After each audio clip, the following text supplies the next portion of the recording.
Oof. This report is so boring. Numbers, accounts and statistics. I hate it.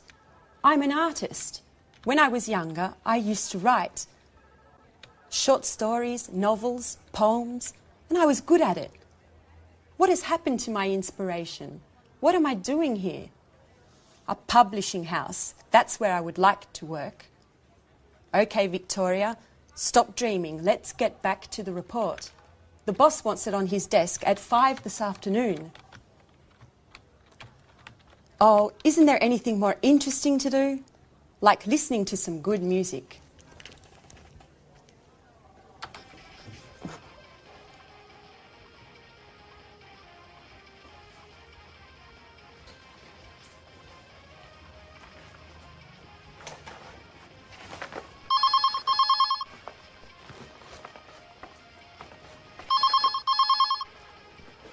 Telephone. Oh, the phone. Hello, this is Victoria Lee. Oh, Lucy, what can I do for you? No, I'm not busy. Well, actually, I am very busy. I have to write a boring report for the boss. Anyway, what is it?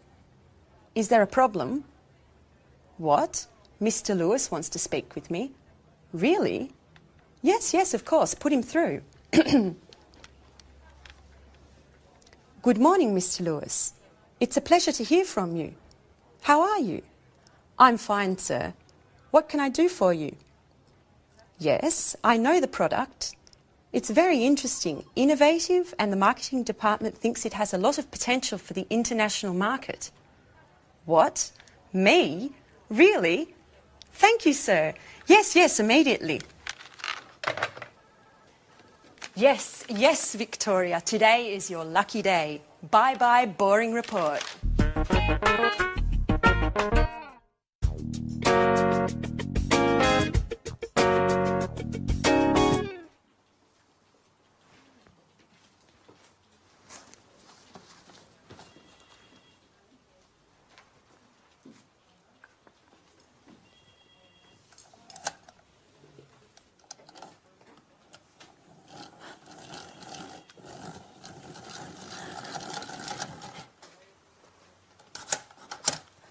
So, you are Anne Baxter. Yes. Yes, I am. I'm sorry. Really, I'm so sorry. Nice to meet you. I'm Mr. Stevens. How do you do? I'm so sorry, Mr. Stevens. Anne, please, sit down. It's all right. How are you today? I'm a little nervous. And this isn't a good start. That's all right. Well, Anne, where are you from? I'm English. I'm from Oxford. Great. A true Brit. Can you speak any other languages? French, German, Spanish? I can speak French, a little Spanish, and a few words of Italian. My sister is in Rome studying history of art at university. Okay. Very interesting. And can you use a computer? The internet? I'm not a genius with the computer, but I can use one. Great, Anne. I have your CV here, and I see you already work here. What do you do exactly? I do this and that. I usually work from home. I have an office in my room with a big desk and 2 chairs. And Fine. That's fine. And do you live alone? No, I share a flat with my Australian friend Alice. And there's a new flatmate now. His name is Jack. He's from New York. He's very nice. That's fine. Great, Anne. You're very well prepared. You have a good education, and you're very precise. You're just the person for this internship. Oh, thank you, Mr. Stevens. Thank you so much for this opportunity.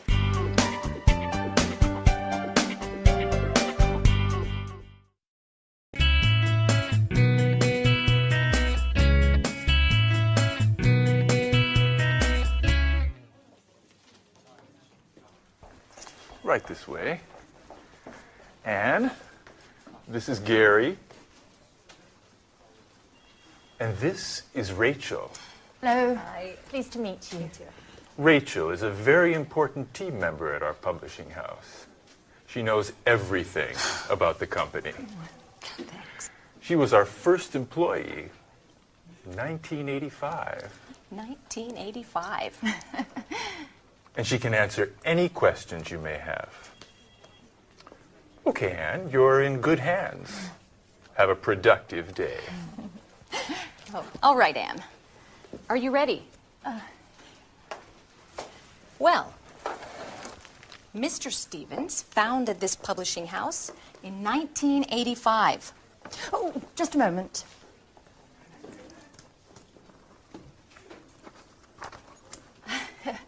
Okay. I'm ready now.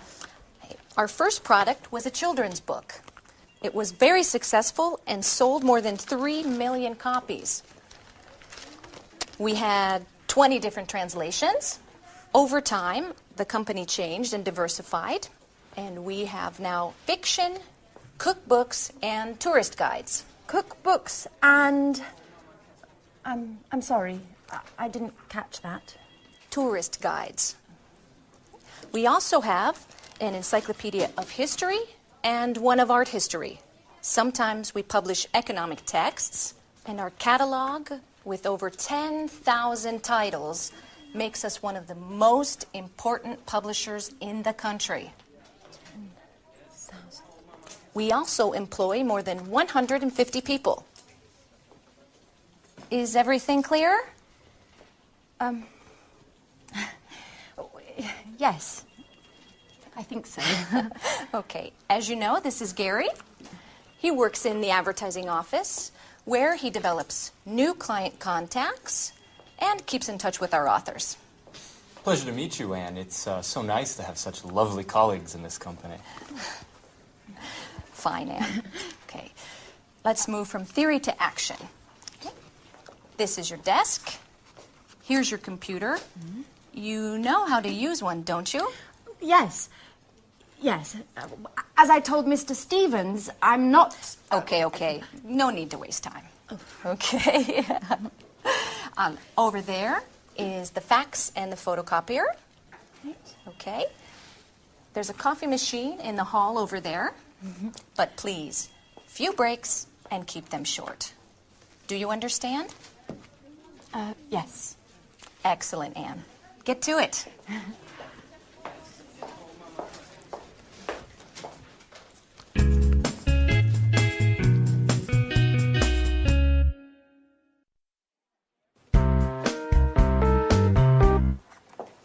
Oh, good morning, Mr. Chang. Excuse me, I was just rearranging my office. Take a seat, please. Thank you. It looks very nice here. Thank you. Well, before we begin to talk about our new product, I would like to give you some information about our company. Speedmaster Spectre is a multinational company which specializes in well-designed, high-tech sporting goods.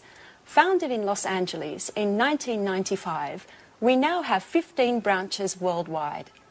That's very interesting, Mrs. Lee. How much is your company's revenue? Over the past few years, Speedmaster Spectre's revenue has grown impressively. Today we have a turnover of more than 60 million euros of revenue. Our revenues abroad amount to more than 50% of that total. Very impressive. And what are your target markets? We have product lines for men, women and children with gear covering head to toe. Our brand is synonymous with reliability. Speedmaster Spectre is trusted around the world, and we are considered one of the leaders in our sector. Great. So, what can you tell me about this new product? This is a revolutionary new tennis shoe. It's extremely durable thanks to our high-quality materials. We're interested in the Southeast Asian market. We believe that these shoes are the right product for that market. And where are they manufactured? Right, that's our strength. We have factories that meet all work standards and regulations in the countries we would like to target. And what is your role, Mrs. Lee? In the past, I was responsible for the Southern European market. Just last week, I took on a new role to test and distribute our products into the Chinese market. It's a very challenging position. That could deliver positive results. Together we can do great things, Mrs. Lee. Well, goodbye, Mrs. Lee. This meeting has been very profitable for both of us. Let's talk soon. Thank you, Mr. Chang. And yes, let's meet again soon. Great. Bye-bye.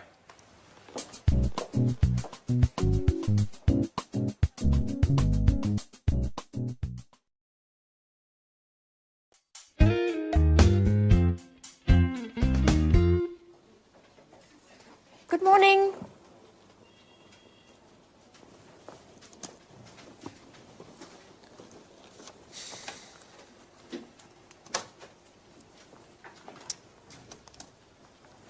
So, are you ready? Yes, quite ready. Okay, then let's begin.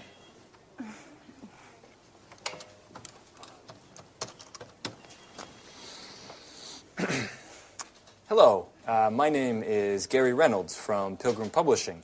May I speak to Mr. Jones? Mrs. Jones, how are you? And how is that wonderful apple pie of yours? I'm fine, thanks. Certainly, I'll hold. With a wink and a nudge, you can get whatever you want, even imaginary apple pie. This author is too important for us. Right. Hello, Mr. Jones.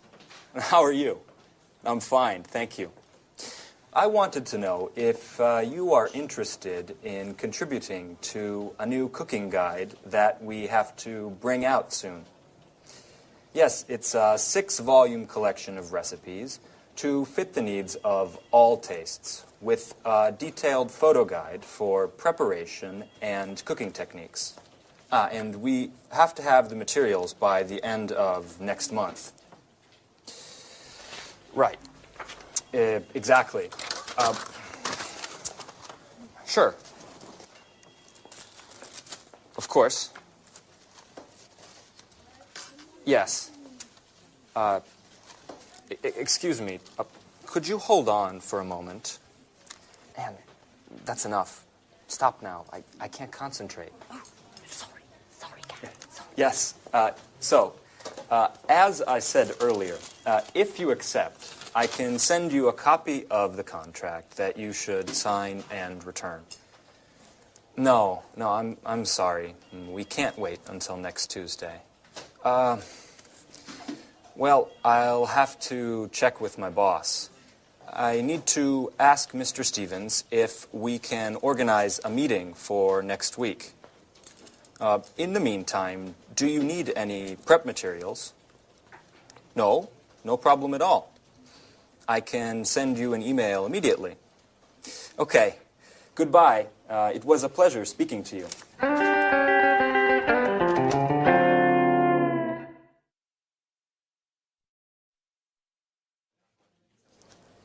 Do you always have to take notes? Yes, I do. I have to learn as much as I can, and there's so much to learn. I study my notes every evening. What a model colleague. You're so serious, so diligent, and an absolute nut about cleaning. Truly an asset to this company. You're making fun of me. No, of course not. It's such a shame. Such beautiful eyes shouldn't only read all the time. Come on, Gary, stop it. Let's get back to work. Okay. I mustn't pay you any compliments then. So, Ms. Baxter, can you give me the notes from my conversation with Mr. Jones? Okay. So, you said to Mr. Jones that... Oh, I have to start from the beginning, right? Anne, calm down. It's not an exam. I know what we should do. You should try a telephone call. Me? Oh, no. No, I'm not ready yet. Sure you are. It's not that difficult. Okay. Here, Who do we have to call next? try to call Mr. Clifford. All right.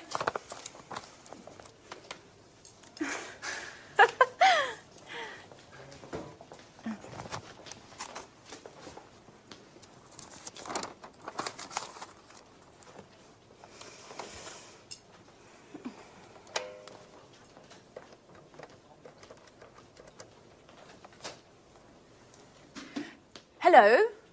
This is Anne Baxter from Pilgrim Publishing.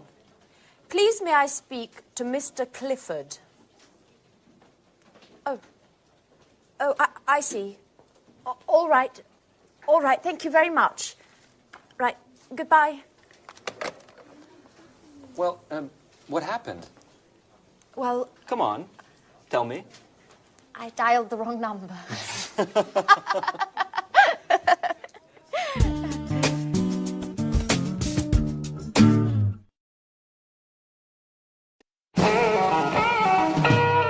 So, Mr. Stevens, may I begin to explain our typographic services? Just a moment, Mr. Richardson. I'm still waiting for our new intern.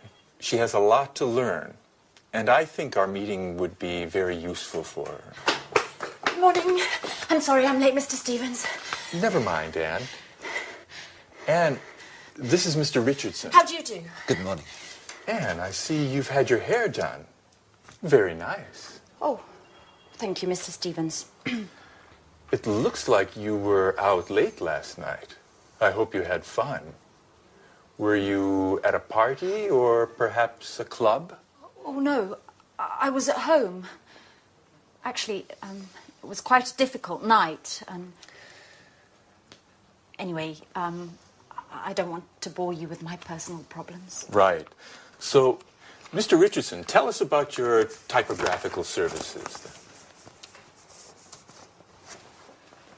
Founded by Charles Emerson, Montex has been active in the typographic market since 1985. From the beginning, we have been known for our innovation and high-quality products. Mr. Emerson's children, John and Lucy, have continued the tradition by improving and enlarging the family business. The first Montex office was located in Russell Street. Oh, Russell Street! That's where the flower market is. I went there just the other day and bought 2 beautiful yellow orchids. I'm sorry. I'm sorry, Mr. Richardson. I didn't mean to interrupt you. As I was saying, over the years and following changes in the market, our company has diversified and extended its line of products. We've purchased the latest technology, offering our customers the best package available on the market today. In 2000, we moved to a larger office space in order to improve production. Our new headquarters are located in Rodney Road, and we have approximately 55,000 square metres at our disposal. Well, that's a huge space. Yes, that's right. It's very big. Anyway, our first success was with brochures, marketing flyers, pamphlets and company catalogues. We also provided business cards and general printing services. Over time, we moved into book publishing as digital technology and expansions in the market gave us the skills to enter the market. Currently, we're equipped to provide highest quality publishing at an extremely competitive price. Our current capacity is more than 100 million pages per year.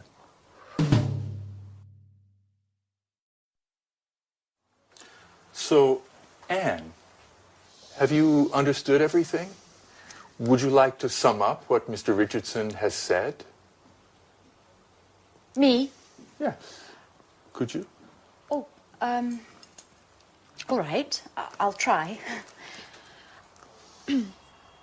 Established in 1985 by Charles Emerson, Montex has successfully grown and adapted to changing client needs. In 2000, the company transferred to Rodney Road, where, thanks to cutting-edge equipment capable of high volume, it has optimized its production and extended its offerings, specializing in the publishing sector. Currently, it provides top-quality printing at extremely attractive pricing. Well done, Anne. You have a great ability to summarize.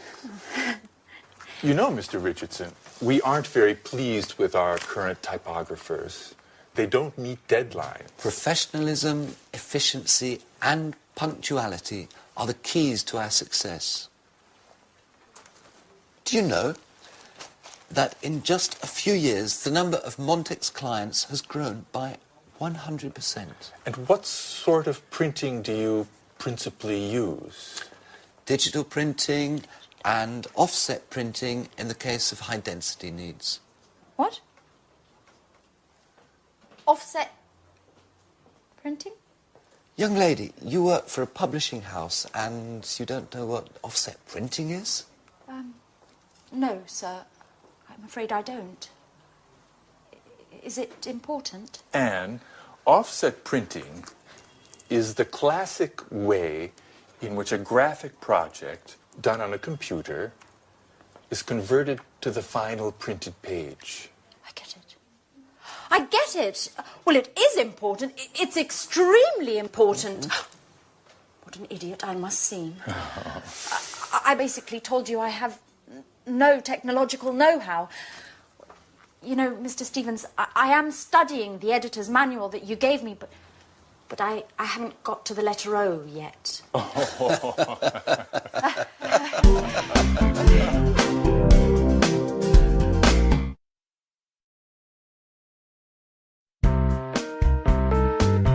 We're meeting here today to show Mr. Chang our new Smarty tennis shoes.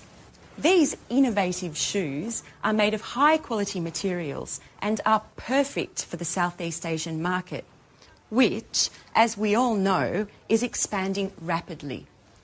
We're especially interested in the Chinese market, which is growing at a pace much faster than the rest of the world. Excuse me for a moment. Henry?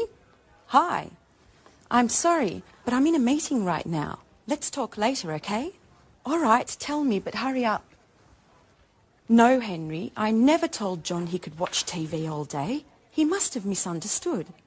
All I said was that he can watch all the TV he wants, but only after doing his homework. This really isn't the right moment, Henry. I'm sorry. Can we continue this conversation later on this evening? Pardon the interruption. Now, as I was saying... Excuse me, Victoria, but do you think this is the right product for the Chinese market? I think that before we export Smart in the Southeast Asian market, we need to take a close look at the local competition and the market's tasters in the sector. Excellent observation, Paul. We've actually already done market research, and as Mr. Chang can confirm, demand for sporting goods in China has grown by 50% over the past 10 years. Far Eastern consumers are increasingly interested in the latest fashion. They have become the most demanding consumers of fashion and quality in the world. Isn't that right, Mr. Chang? Oh, yes. Your fashions have reached our shores. Fashion is law, especially for young consumers. In fact, purchases are driven more by trends than by the actual products.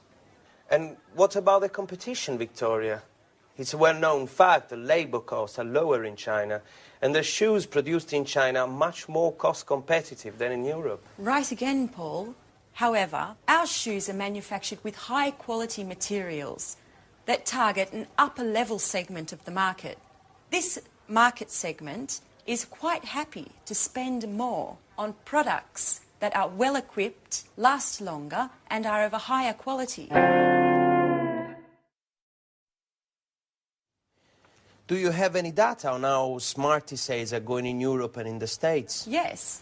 Our marketing department sent me the latest report just this morning, and I'm happy to say it's very encouraging. Smarty has become one of our most successful products of the last few years. Demand is growing exponentially, and the satisfaction level of these shoes is much higher than that of similar shoes produced by other companies. In fact, Smarty shoes are considered one of the most durable, the most functional, and, most importantly, the most popular amongst the youth market. And what about the distribution? It's a very important aspect that we shouldn't underestimate. Yes, Mr. Chang is here to help clarify this issue for us. It is extremely important to have a detailed distribution and promotion plan. we've also got to create a reputable chain of agents to distribute our products over the widest possible area. This, in turn, will help us make importation easier and reduce taxes for entry into the Chinese market. Look, I'm very happy to provide you with any information you may need, as well as contacts inside the Ministry of Industry and the Chamber of Commerce. But, of course, success depends on your goals, your strategy, and the type of financing plan you're willing to provide. And besides that... Oh, excuse me yet again. John, what do you want? I told Dad I'm in an important meeting. No, John, I didn't say that. First do your homework, and then you can watch TV, okay? And listen to me. I don't care if your friends aren't studying today just because it's a holiday tomorrow. Do you understand? Tomorrow we're going to see your grandparents, so you have to study today. That's enough of this story, John. No, that's not true. I'm a good mother, and I love you. But it doesn't mean I don't have the right to tell you what to do. Listen, I don't want to talk about this anymore. Goodbye. Pardon me, just a little domestic problem. Well, yes, Mrs. Lee. We all know that kids cause more problem than work. You're right, Mr. Chang. Kids. Anyone who understands them is a genius.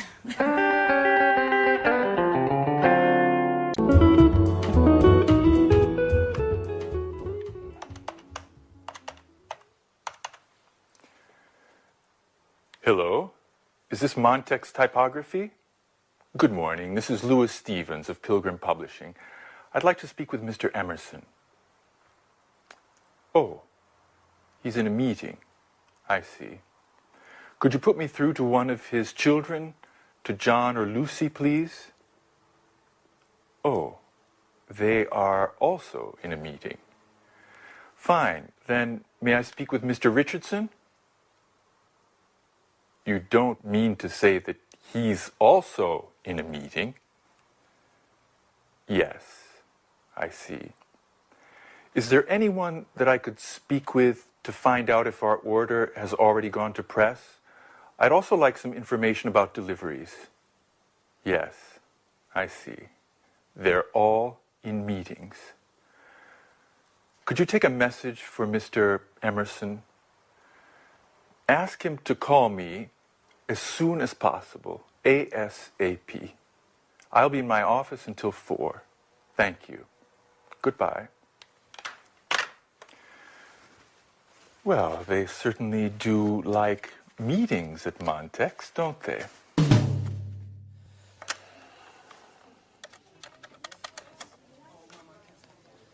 Good morning. This is Gary Reynolds of Pilgrim Publishing. I would like to speak with Mr. Smith, please.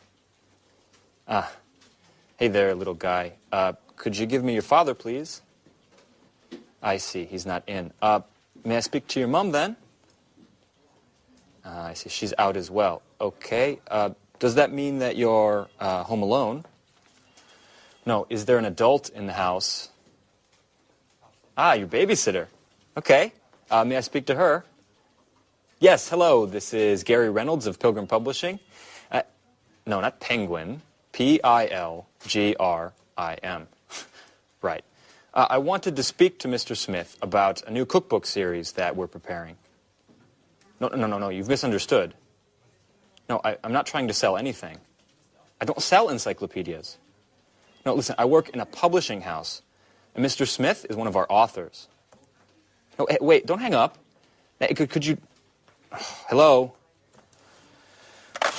Well, let's try someone else. Mr. Fox.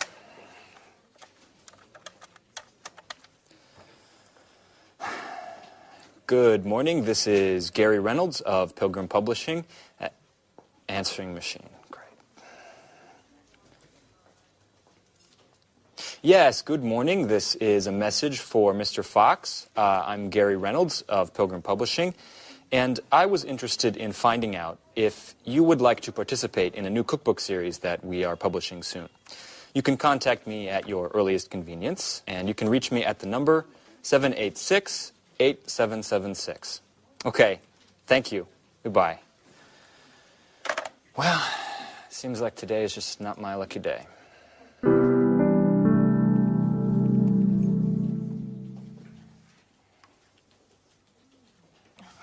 no, the answer phone. Alice! Hello, it's Anne. I need to speak to you urgently. Please call me as soon as you get this message. I've got lots of news to tell you about Peter and Sharon. I imagine you're interested. Anyway, no news for now. Okay, I'll give you a hint. Peter telephoned to say that he'd called Sharon about Japan, and do you know what she said? I'm not going to tell you. Call me and you'll find out. Okay, bye. Speak to you soon. Oh, you can reach me at the office. Bye, bye.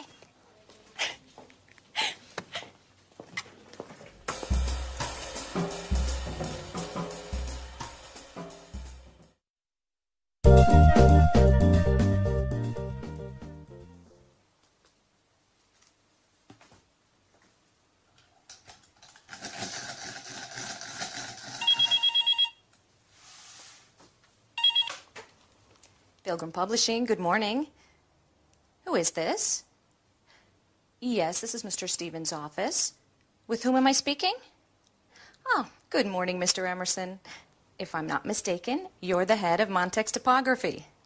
This is Rachel Gordon, Mr. Stevens' assistant. It's a pleasure to meet you. On the phone. No, I'm sorry. Mr. Stevens isn't in at the moment. He just left. Yes, I know it's 4 o'clock. No, unfortunately, he was called away unexpectedly. Would you care to speak with me?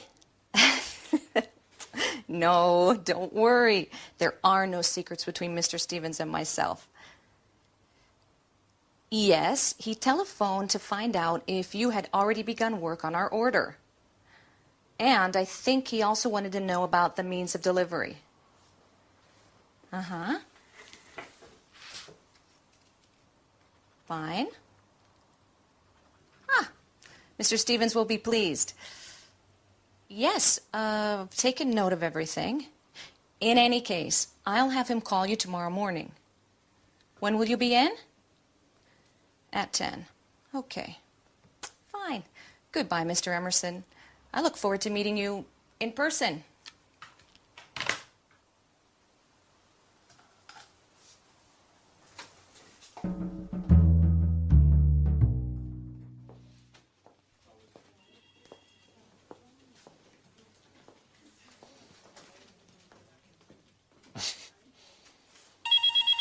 It's Fran. Hello? No, I'm sorry. She's not here right now. Who's this? Alice. This is Gary. Right, the Joker. Which, by the way, was Anne's idea. No, I didn't want to go along, but she insisted. No, I don't know where she's gone. Perhaps to make some photocopies. Would you like to leave a message? Uh-huh. Okay, I'll tell her to ring you as soon as she returns. Are you at home? No, your cell phone. Okay.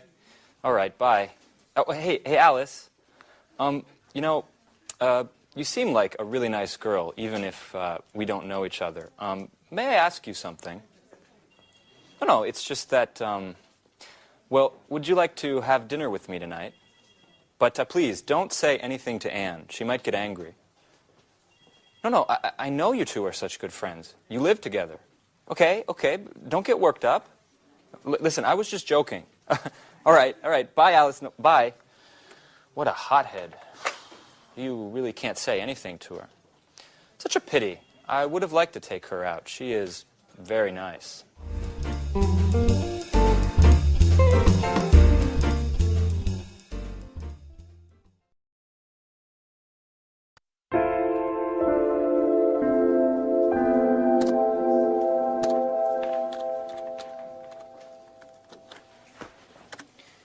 So, Anne, how did your meeting with Mr. Stevens and the Montex representative go?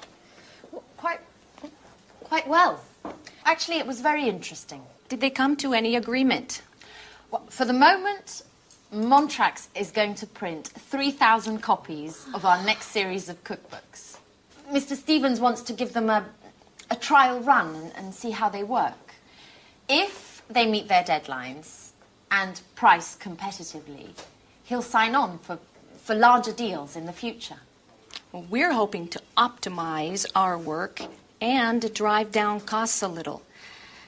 And the publishing market is in a deep crisis. Readership is dropping rapidly, which is driving down sales. At the same time, production costs are increasing because of foreign rights acquisition as well as distribution costs. As a matter of fact, I haven't bought many books recently. Tell me, Rachel, does this crisis also affect us here at Pilgrim? Certainly. The negative trends of the market are felt throughout the sector, beginning with those who work in it. In any case, I'm optimistic, and I'm sure this is just a passing crisis, and that the publishing sector will soon recover. That's probably what Gary wanted to talk to me about this morning. I saw him, and he said that he had something very important to tell me. Uh-huh. What?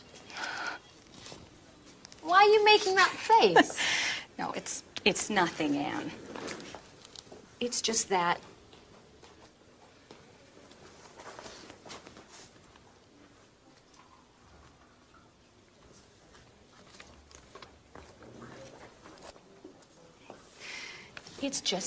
I don't trust Gary. He's a Latin lover and full of himself. He chases all of the pretty girls around here, and you are just his latest victim. Look, Rachel, I'm perfectly capable of looking after myself. I only have a working relationship with Gary, and that's how it's going to stay. Sorry, Anne. I certainly didn't mean to offend you. I'm quite aware that you are an intelligent young woman who can keep men like Gary at a distance. In any case, I just wanted to warn you. I'm sure you'll agree with me once you get to know him.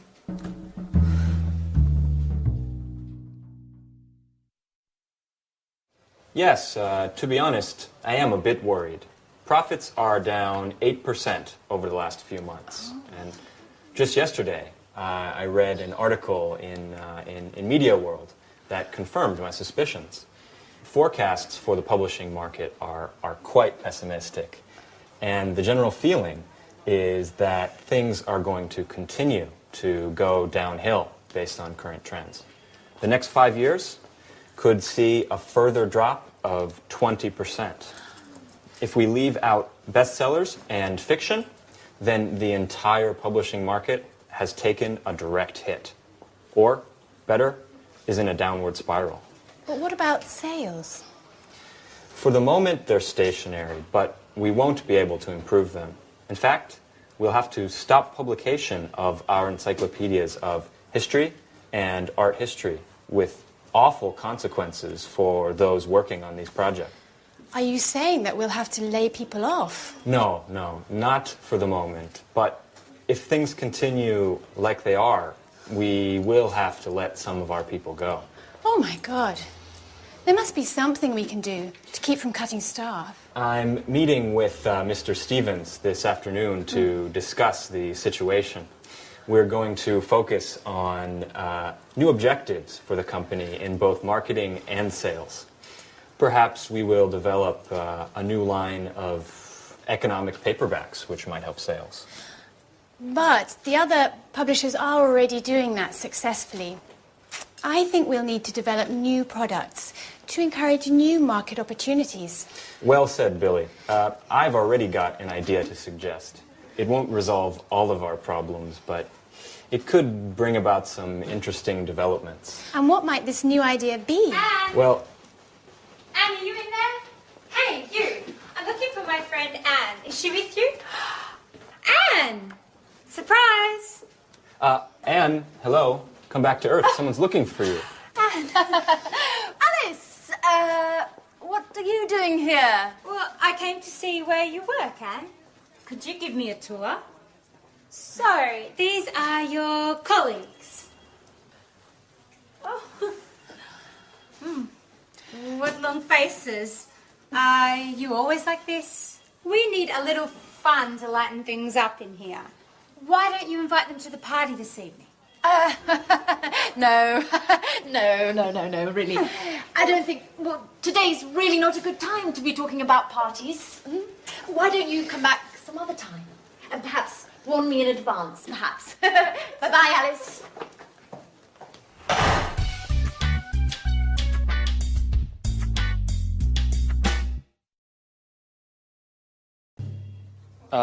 Right.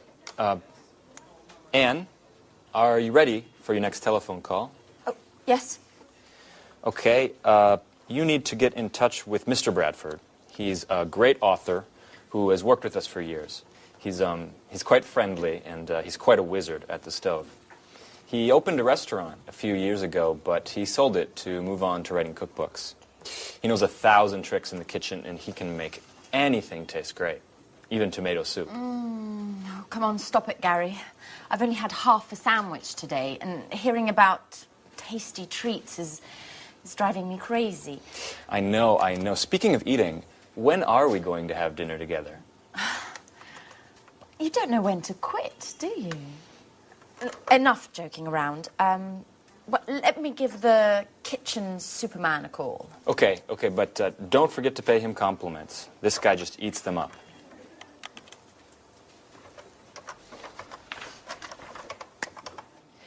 Hello, good morning. This is Anne Baxter from Pilgrim Publishing. Please may I speak to Mr. Bradford? Oh, Mrs. Bradford, hello. I've heard a lot about your husband. He's quite the chef, isn't he? Yes, I also enjoy cooking, but I'm not in the same league, of course. Well, I'm calling to propose a new cookbook series to Mr. Bradford. We're going to be taking it to press soon. Okay, yes, thank you. Yes, I'll hold.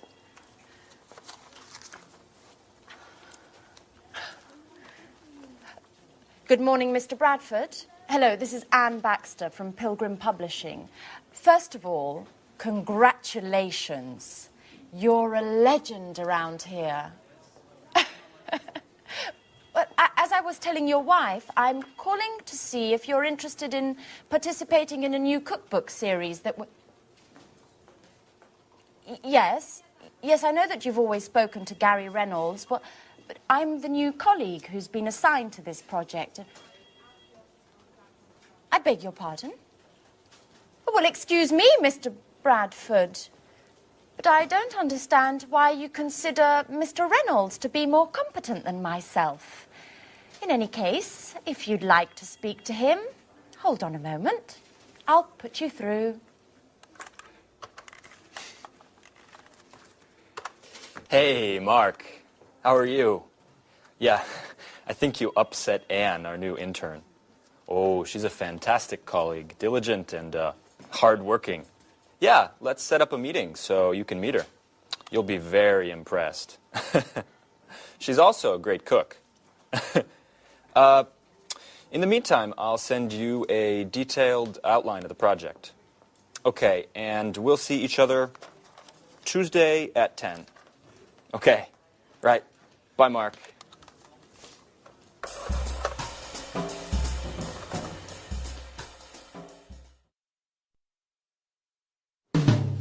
Well, what a pleasant person he is. Oh, come on, Anne. Don't let him get to you. Mr. Bradford is just a little shy with those he doesn't know. But you'll see. He's quite a lot of fun once you've met him. Why don't we take a short break? How about a little fun on the telephone? I need to relax and have a good laugh. Okay. But who should we call? I know. Let's call my flatmate Alice. She's always looking for new boyfriends, and you could pretend to be a friend of Jack's, the other flatmate, saying that you saw a picture of her and that you'd love to meet her. Okay, but she isn't going to get angry with me, is she? Oh, no, we'll tell her it was just a joke.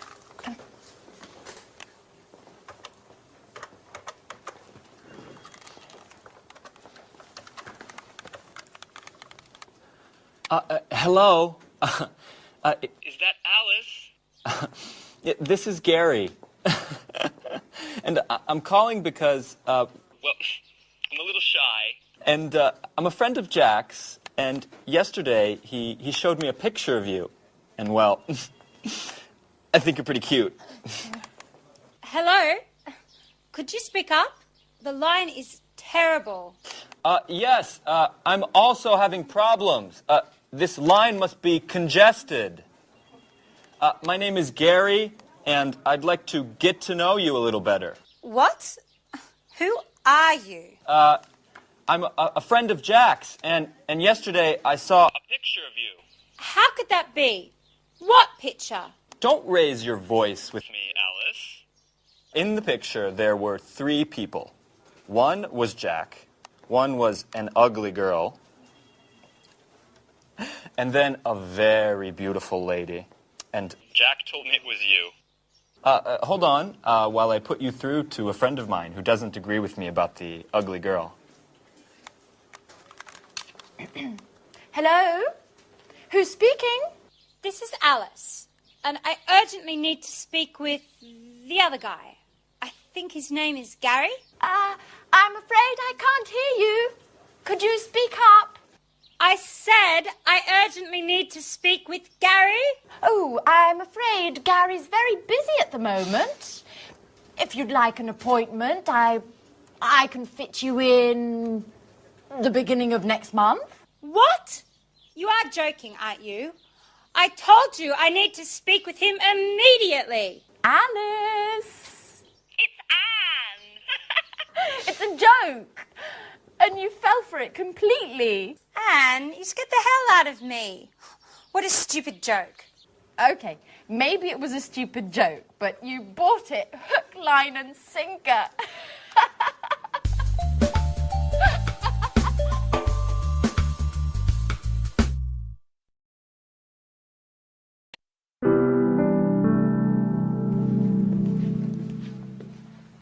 Victoria Lee, good morning. Do you remember me? Yes, certainly. And to what do I owe the pleasure of your unexpected visit? Beautiful office. My compliments. You've certainly come a long way, haven't you? Well, I can't complain. If you don't mind, I've got quite a lot to do. You didn't feel that way a year ago when we first met. Listen, Mrs. Baker, that was a very difficult period for me. I wasn't happy with my job and... Don't worry, Lee. I'm not here to visit the past, but rather to talk about the future. What? I've recently heard quite a bit about you. I know that you've done great things to improve the bottom line of Spectra.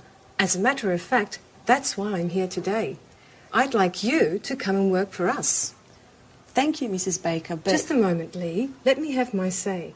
If you came to work for us, you'd not only have the opportunity to work for a successful company, but you'd also have a brilliant career with full satisfaction ahead of you. I'm flattered, but as I said, I'm very pleased with my present employment. If I were to propose a position as business development manager, would you consider my offer? Mrs. Baker, please, if I were to come and work for you, I'd be doing my company a disservice. Just think it over, Lee. If you accept, you'll get a much higher salary than your current one. Of course, I forgot to mention the company car and mobile phone, not to mention an impressive percentage of sales. That's enough, Mrs. Baker. Your offer is very tempting, and if I were free, I would certainly accept. However, things have changed greatly. I am very satisfied with my job here. Mrs. Lee, I've brought you this brochure. I was just, Fine, I'll leave. Mrs. Lee, just think about what I said. I'll be in touch.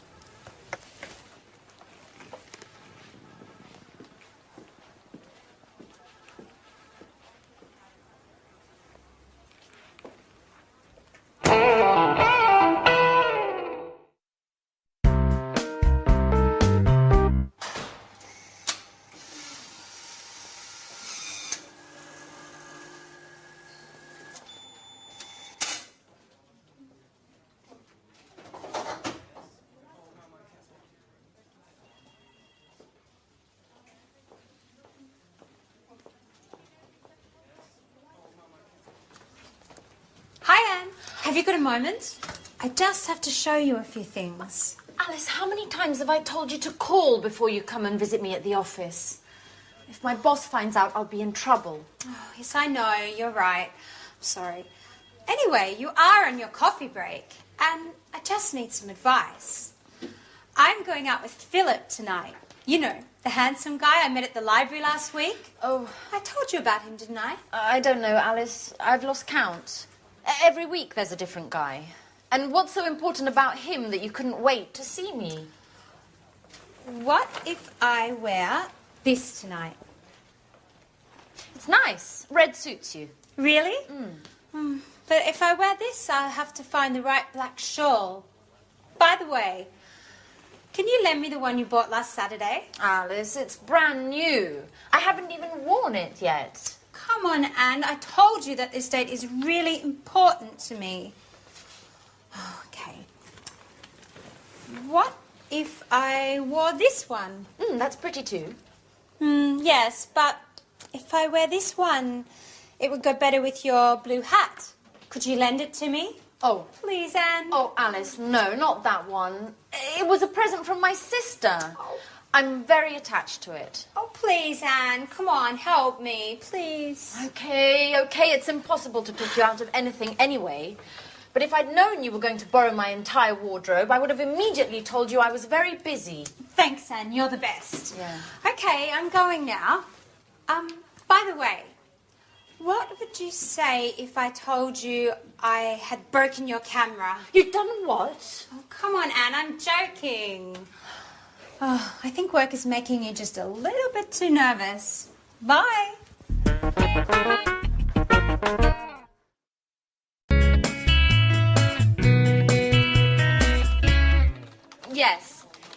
Yes, Mr. Jones. The collection is divided into thematic volumes. Your volume will be the first, dealing with starters. That's right.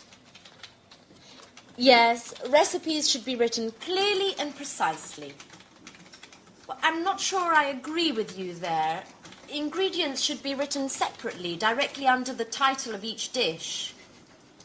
Okay, I'll expect your first installment next week then. All right, goodbye, Mr. Jones. Goodbye.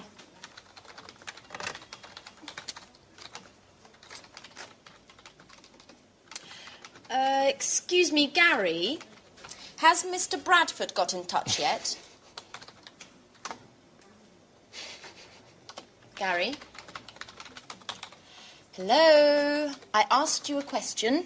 Could you answer, please? What's up, Anne?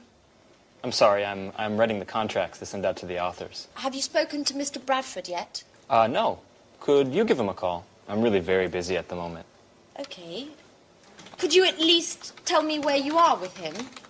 Has he sent us the materials? Gary? Hello, Gary? What? Please, can you tell me what is so entertaining about drawing up contracts? Why? Because you're glued to your computer and you keep laughing like a fool. I'm just in a good mood today. Come on, Gary. I'm not stupid. What are you doing? Okay, you've caught me out. I'm chatting. It's great fun. Would you like to give it a try? No, thank you very much. And you shouldn't be chatting at work anyway. Mr. Stevens might notice. Now, why would he? If he walks in the door, I'll just close the window and continue typing up the contracts. Anne, relax. Let's chat a bit together. No, I'm afraid I can't. Somebody needs to work around here. Now, could you explain how I should proceed with this? You spoke to Mr. Bradford, so could you give me some details on your agreement? Yes, he should have sent some materials in 2 days ago, but we still haven't received anything yet. Give him a call and see where he's at with those.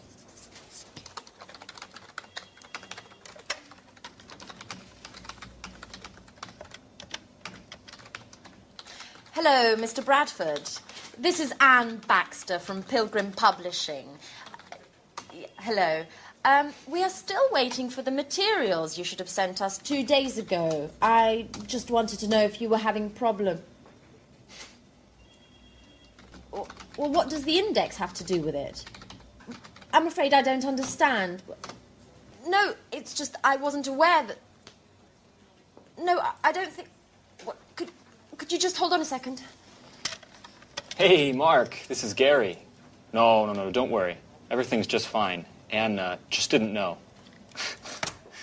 Have you finished the index, then? Okay, great. We'll expect your email, then. Okay. Bye, Mark. I hate you, Gary. If you spent a little time filling me in instead of chatting on your computer, I might just know what's going on around here. What? Ooh!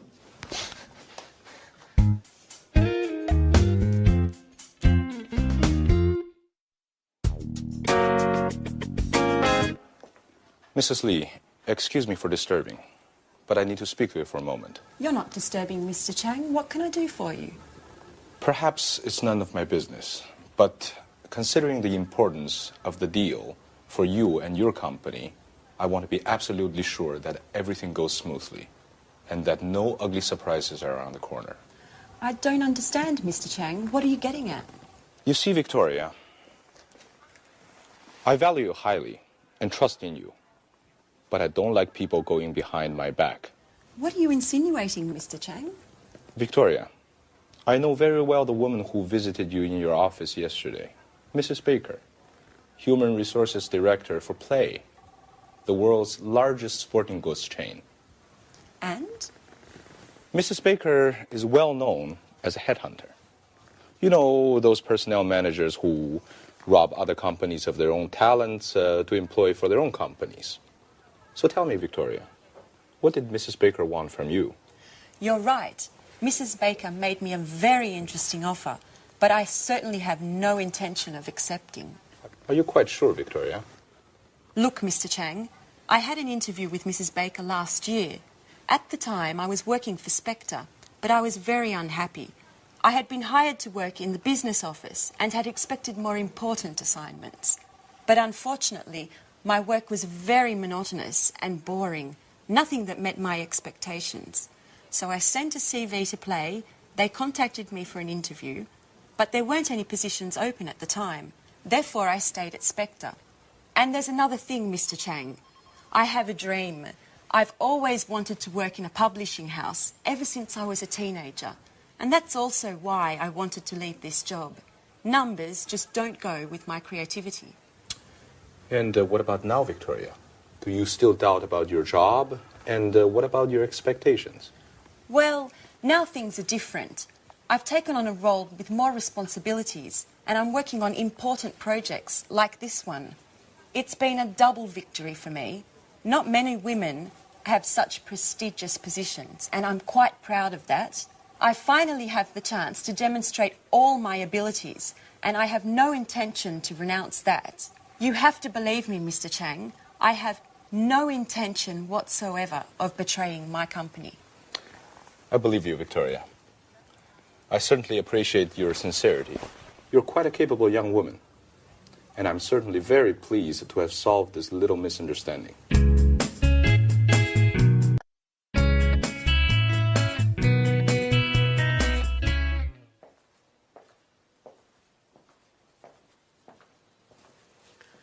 Excuse me, my name's Victoria Lee. Today's my first day at work, and I'd like to know... Great. Great way to start. Where is everybody?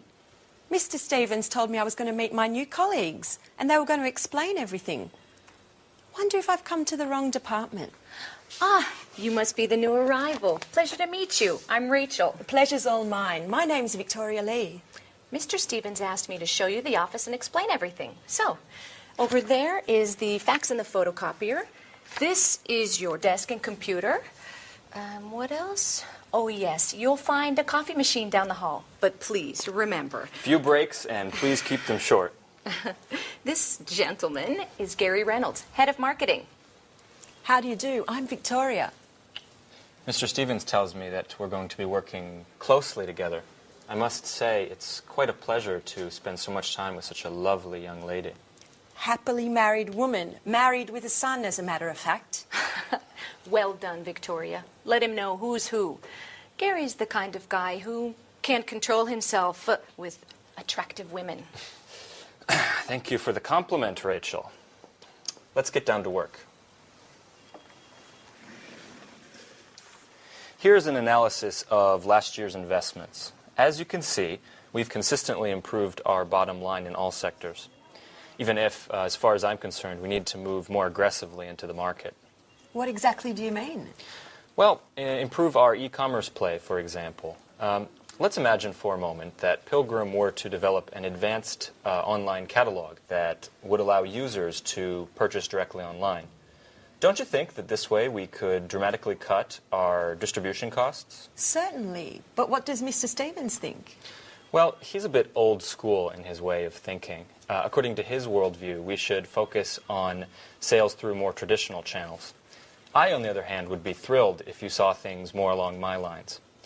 Why don't we develop a realistic marketing strategy that includes possible e-commerce earnings? Perhaps we could convince him together.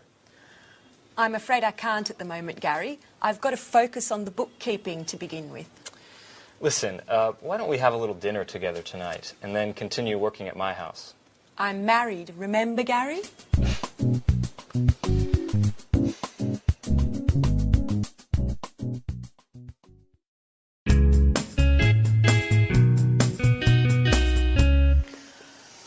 Statistics, accounts, reports. Not much has changed from Spectre. And I was hoping for a more creative position. See you later. Oh, hello. You must be the new hire. I'm Anne Baxter. I'm Victoria Lee. I recognise your name. Have we met before? I don't think so. Or perhaps we met at the Red Lion pub. I often go there with my friends. No, it doesn't sound familiar.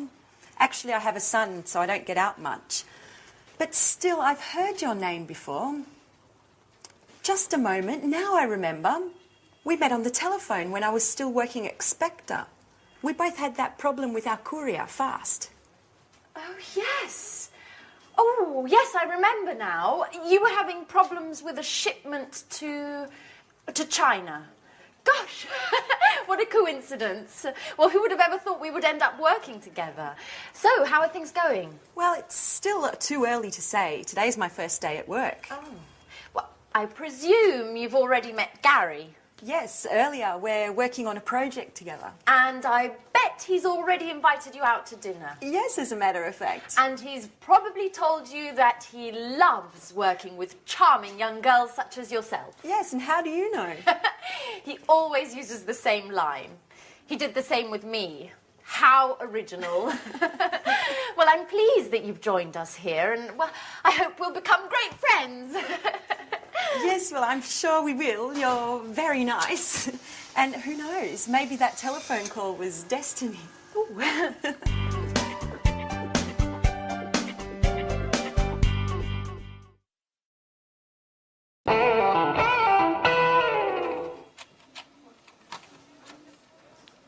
Who's in charge of delivery to the Blue Moon Bookshop? Ann and I. Why? They've just telephoned complaining that they haven't received anything yet. Well, that's impossible. I sent the delivery 5 days ago. That's just it. I don't understand what could have happened. The merchandise should have arrived by now. Anne, call the shipping agents to find out what's up.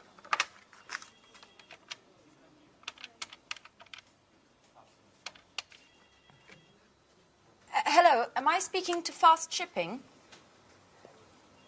This is Anne Baxter from Pilgrim Publishing. I'd like to follow up on the merchandise we sent 5 days ago.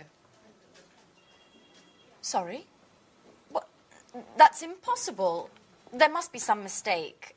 You can't have delivered it. Our client has just telephoned saying that they haven't received anything yet. Okay. Okay, I'll take a look at the paperwork and get back to you. Yeah, bye-bye. Well, Fast claims that the goods were signed for by the consignee. Rachel, go get the bill of lading. We need to look into what caused this mistake. Gary, are you sure you provided the exact address? Certainly, I still remember it. It's 35 Lafayette Avenue, Orange. That's it, all right. What about the duty? Do you remember paying it? Duty? Excuse me, Mr. Stevens, but we're EU members and aren't required to pay duty. Merchandise is free to move between the member states, and duty is no longer required, nor is documentation. EU? What does Europe have to do with it? Excuse me, but Orange is in France, isn't it? Good God, Gary. Blue Moon is in Orange, but not in France. Orange is a city in Massachusetts, USA. Call the bookshop immediately. What an idiot. That's why I paid less on freight charges than was budgeted.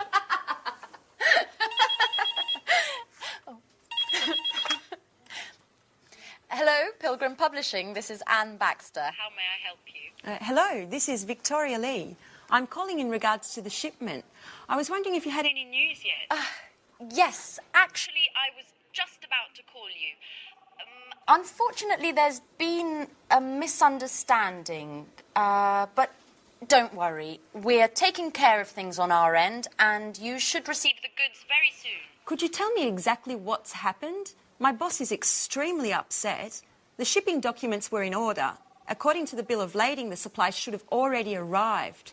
Can you explain why the merchandise is blocked in the custom warehouse? Customs? Oh, no, you see, I'm afraid there's been a slight problem in addressing the goods, and they've been sent to a destination in France instead of Massachusetts. France? Massachusetts? What are you talking about? The merchandise was destined for China. China? Excuse me, are you the owner of the Blue Moon in Orange, Massachusetts? No, I'm not. I work for Spectre. We're a multinational sporting goods manufacturer. I'm speaking with fast shippers, aren't I? Well, actually, no. This is Pilgrim Publishing. I'm afraid you've got the wrong number. But we do have something in common. We both use the same courier.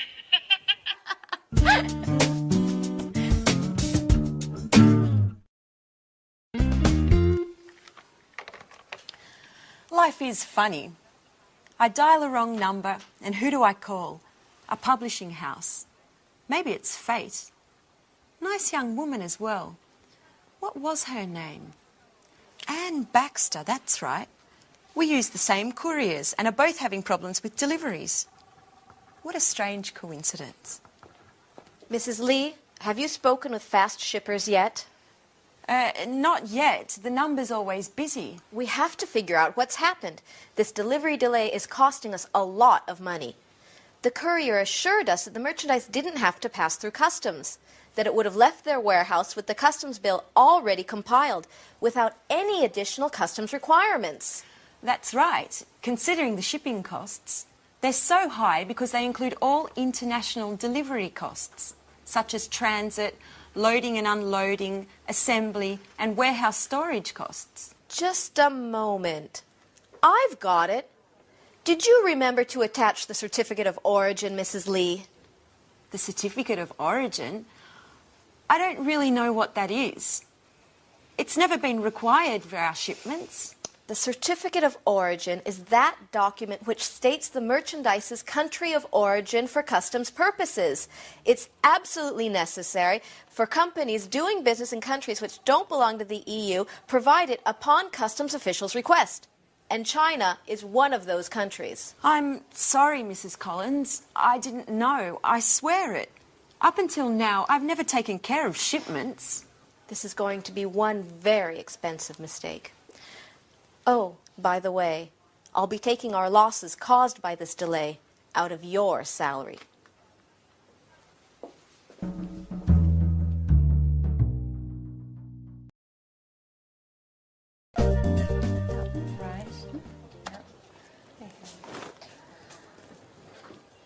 Welcome back, Gary.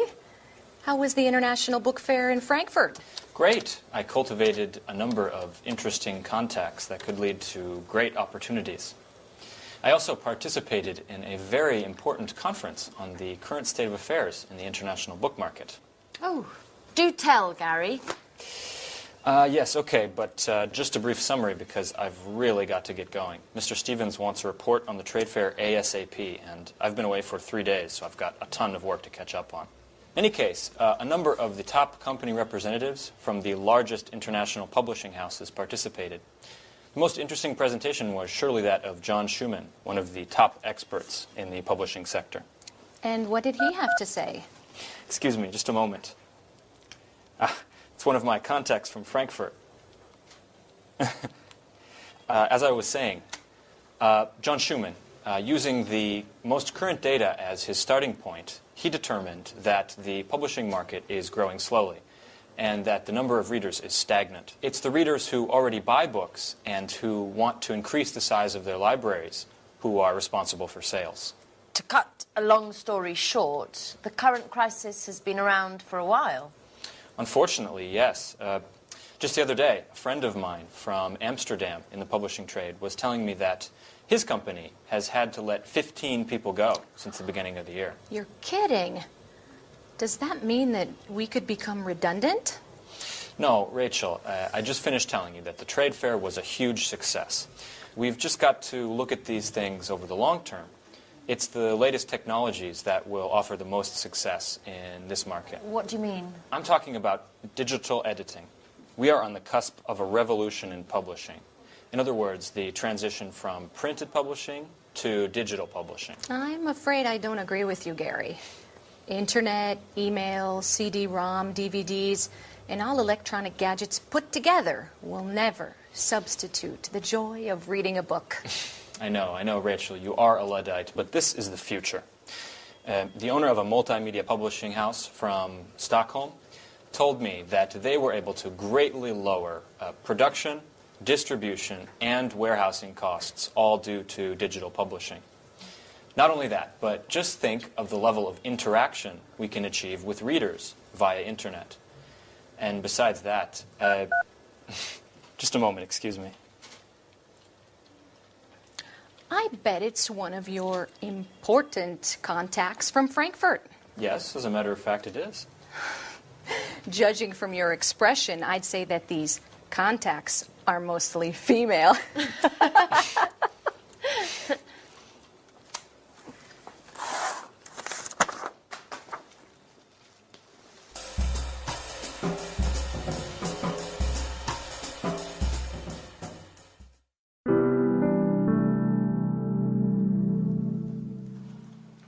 Oh, hi, Victoria.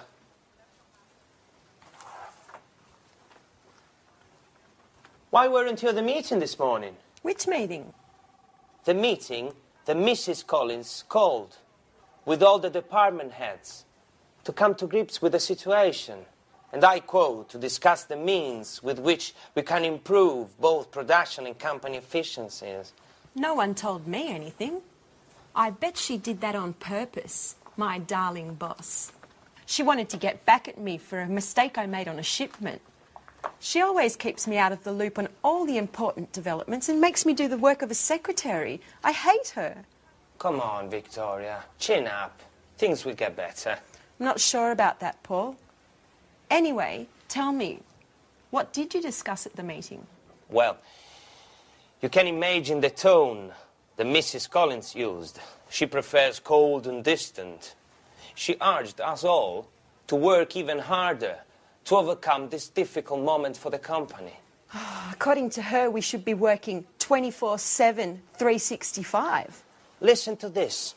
She told the warehouse manager to calculate the efficiency of workers more precisely as they go about their tasks, and if necessary, to lengthen their hours. Then she invited Mr. Rover, the personnel director, to evaluate the necessity of any new hiring. She told him that from now on, each and every short-term or long-term plan must first be evaluated and approved by her. I always said she was a dictator. Yeah. And she claims that we should be delighted at her flexibility, and that many corporate heads she knows would just resort with a huge personnel cuts to improve the situation. Oh, what an understanding woman. You bet. Then she added that companies need to meet deadlines. and to work within strict budget in order to keep clients satisfied and remain competitive in the market. Finally, referring to you, she reminded us all that delays and errors in projects are absolutely unacceptable.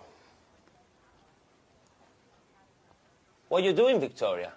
Are you taking notes? No, I'm writing my letter of resignation.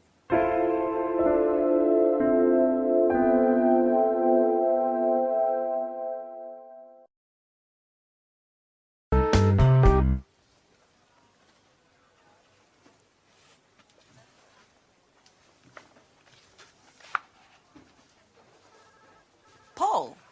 Don't tell me this is true. Are you really going to leave? Yes, Paul. I just can't stay here. Since Mrs. Collins has arrived, the work climate has become unbearable. She never misses an opportunity to humiliate me and to assign me the most demeaning tasks. And what are you going to do now? Well, I've got in touch with a number of companies. This afternoon, for example, I have an interview with a publishing house. Publishing house? You're not going to become an author, are you? Precisely. You know it's always been a dream of mine. I don't think the interview is going to focus on my literary talents. But, Paul, you look awful. What's the matter? I'm a bit concerned about things.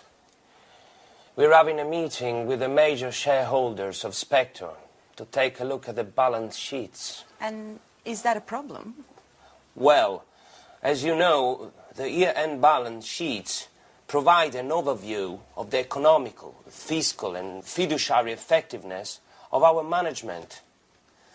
And I certainly hope that scrutinizing the books won't uncover inconvenient discrepancies that could lead to a change of a company leadership. What exactly are you referring to? As you know, things haven't been rosy lately, even if there has been a slight improvement in share prices during the last quarter. However, at the same time, the outstanding debts to our suppliers have also increased. In other words, our revenues don't cover our expenses. The situation is serious then. That's right. I'm afraid we'll need to resort to additional outside financing. I've been calculating the various balance sheets entries to understand what's causing our debts and try to develop a plan of attack to get our weak points under control. The results are anything but encouraging. As you well know, the solidity and integrity of our financial core assets are indispensable to keeping our production capabilities intact and revenues flowing. I certainly wouldn't want to be in your shoes at the meeting. No kidding. I'm predicting lightning and thunder. I wish I didn't have to participate. Perhaps I could come down with a sudden case of flu or something. How about kidney inflammation accompanied by high fever caused by a highly contagious virus mysteriously present in the company? You'll laugh, but now that you won't be here, I'll have to double the work. By the way, they don't happen to need someone else at the publishing house you were speaking about. So you're a secret author as well? No, but I can do a lot of things. For example, use a computer, make photocopies, send faxes. That should be enough, shouldn't it? What a clown. I'm going to miss your jokes, Paul.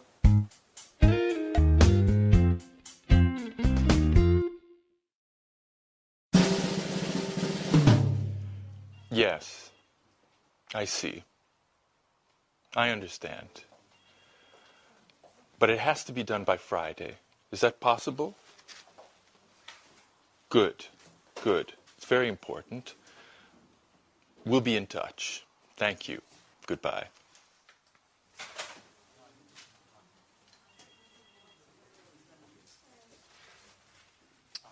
Mrs. Lee, you've got an exceptional CV. Well, thank you, Mr. Stevens. I don't quite understand why you left Spectre. According to this, you were in a position of considerable responsibility. That's true. I was very satisfied with my job at the beginning. I had a very prestigious position and many high-profile projects were sent my way. However, once Spectre was taken over by a Japanese multinational, things just took a turn to the worse. My boss was let go, many of my colleagues were transferred, and I was relieved of my duties. And of course, well, maybe I shouldn't tell you. Please do. No reason to be afraid. Well, the truth is, I just didn't get along with my new boss. I appreciate your frankness. Sincerity is one of the main qualities that I look for in my employees. But tell me, Mrs. Lee, how are your bookkeeping, invoicing, and administrative skills? Excellent, I would say. But I wanted to speak to you about an... Are you familiar with the publishing market? Yes, to a certain degree. But as I was saying, ever since I was a child, I've always been fascinated by... You can tell me about your dreams at another time, Mrs. Lee. Currently, we're busy with our year-end balance sheet, and I need a well-trained assistant to prepare an assessment of our administrative expenses and to study our assets and liabilities.